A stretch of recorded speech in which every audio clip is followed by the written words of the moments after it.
Good morning, John. So a couple of days ago, the internet was all,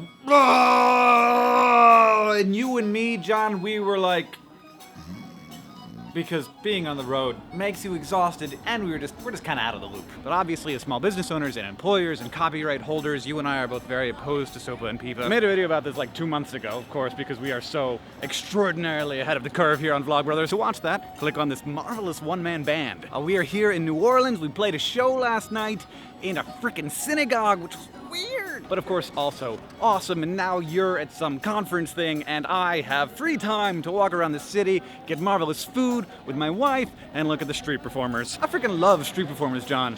They remind me of the internet. You never know what you're gonna find. You don't know whether it's gonna be amazing or horrible. Sometimes what they're doing borders on illegal. It's often very freaky, and yeah, much of the time they're using copyrighted content. The internet is like a street in the French Quarter of New Orleans, except that it's infinite. It can be accessed from anywhere, and every street corner is the same distance away from you at all times. And just like a street in New Orleans, there may be a lot that's going to offend the person of average sensibilities. And if something goes wrong and people are in danger, we can count on the government to protect us. In any system, things are going to happen that we don't anticipate and that are bad and that are wrong. We have to deal with those things on an individual basis. But SOPA isn't about the government protecting people. SOPA is about the government protecting these new sorts of people, which we used to call corporations. And you just can't regulate an infinite street the way that you can regulate a normal street in the normal world. John, I know that you and I understand that this world needs healthy economies, but healthy economies are not created by propping up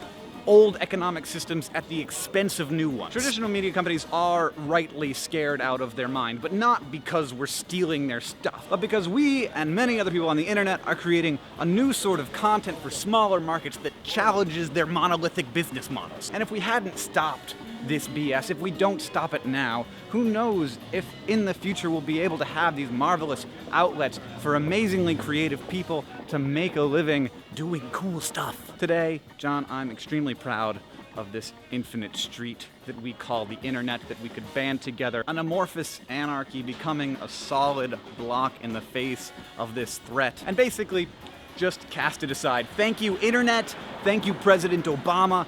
Thank you, Nerdfighters, and John, I will see you momentarily.